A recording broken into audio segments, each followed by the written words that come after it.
Hey there, good morning. The pink hair is coming to life. Um, and I'll talk about that a completely different time. But what I really want to talk about here, right now, right here, today, Tuesday, May 23rd, is action versus perfection. Um, because there are times for each. There's a time when it's good to get something out there, to test it, to try it. And there's times when it's time to get it 1,000,000% right. And I really want to talk about that because that's something that I see a lot uh, in copywriters, especially in online business owners and people who are new to the online world, and in corporate situations as well. Because the deal is, we're told and told and told and told that it's got to be perfect. It's got to be absolutely 100% right to see it. There's a perfection trap, though. And what's particularly, I don't know if interesting is the right word, but what's particularly important to know is that there's a time when it's good enough.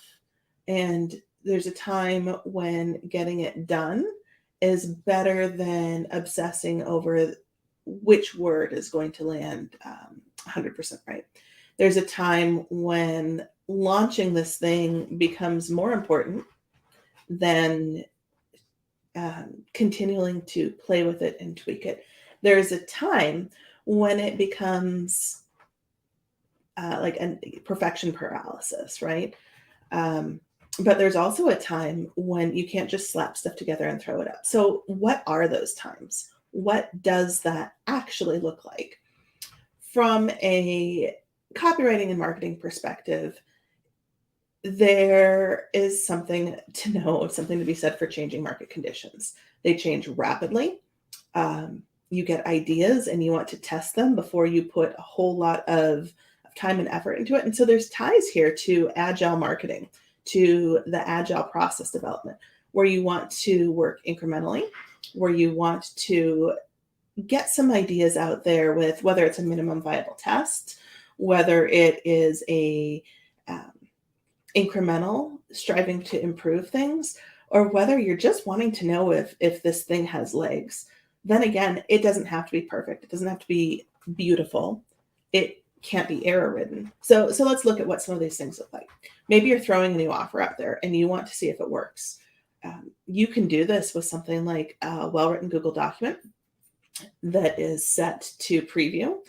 And by the way, there are some really cool endings that you can throw onto Google Documents that allow you to test all kinds of different things.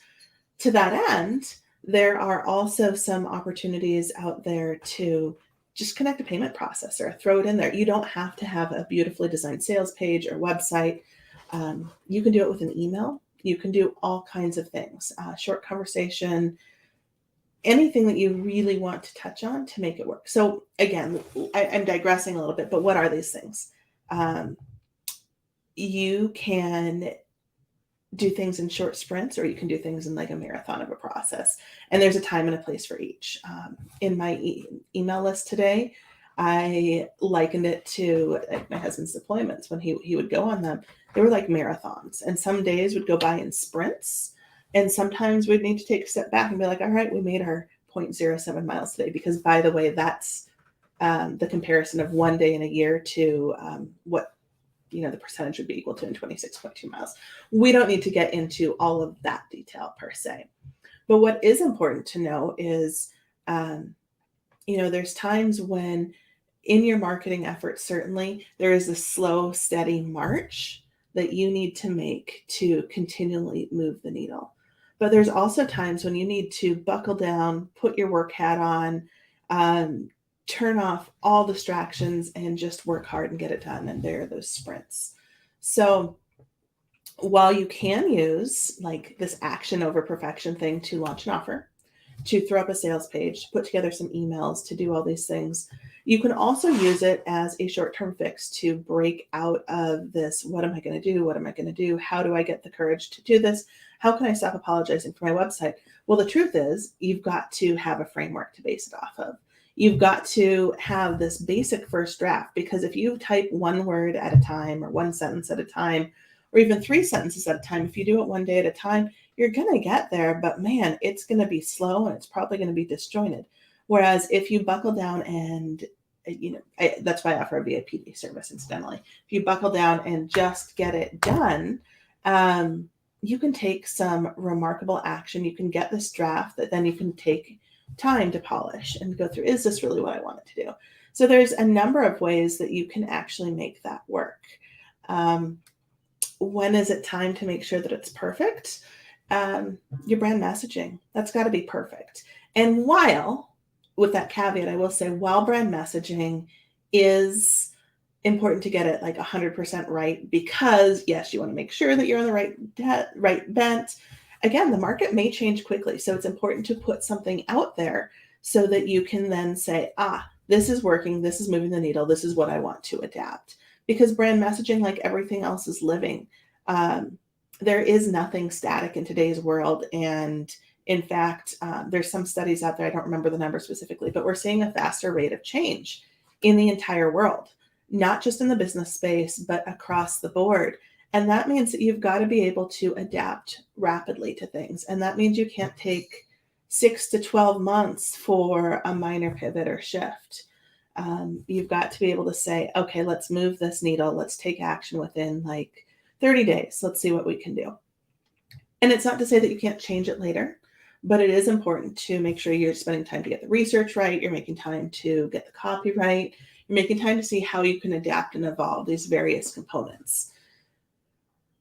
But it's not to say that sprints and these long-term deep dive projects can't go hand in hand. And I'll give the example of a website copy project, in part because I know you're on, Grace, and we just did this together.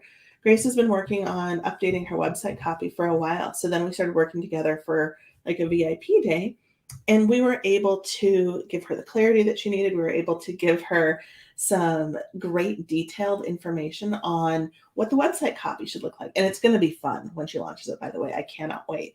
But what does that look like? It means that in this day, we were able to take this leap ahead.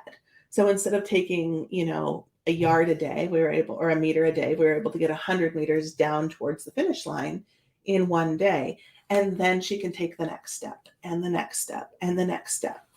And while you can't sustain that breakneck pace all the time, 24/7, it is worthwhile to do this so you can take the next step. And I love doing it for website copy. I've done it for sales pages for people.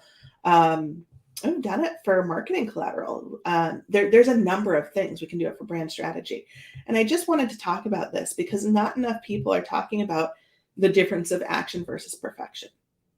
So if you have a question you want to ask about this, if you have a question about what the difference of taking action is, let's talk. Let's start a conversation, because that action could be anything.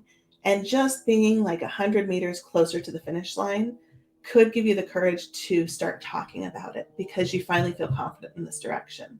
And it's true, whether you are an entrepreneur, whether you own a small business with employees, whether you are part of a strategic sales team, anything else. If you have this new angle, even if it's not finalized in, hit the publish button, get it into design yet, you can be starting to test this messaging. But if you don't have this general idea, it's really, really hard to start talking about it. If you don't have someone to poke the holes through this idea with, it can be really hard to feel confident enough to discuss it.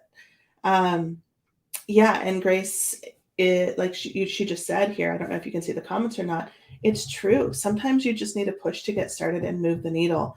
And that is one of the biggest values in like a done for you service or a done with you service is you have someone to challenge you at every step of the way to push back and say, there's a disconnect here.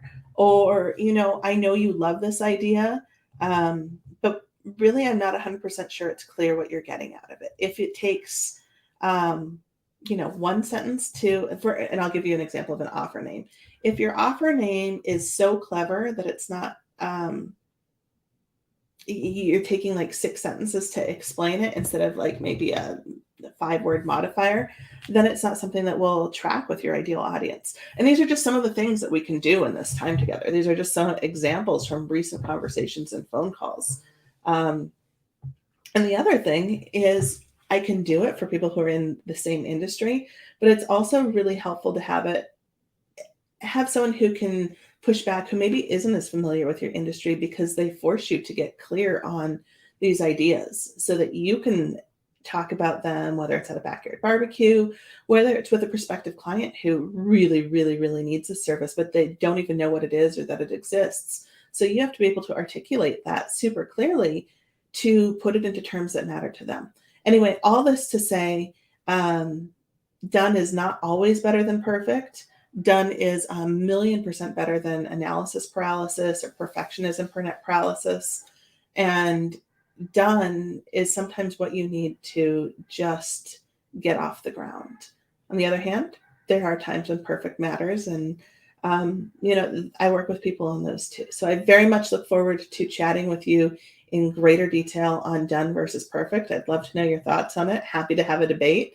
Um, but I love working on action driven projects. So looking forward to talking to you soon.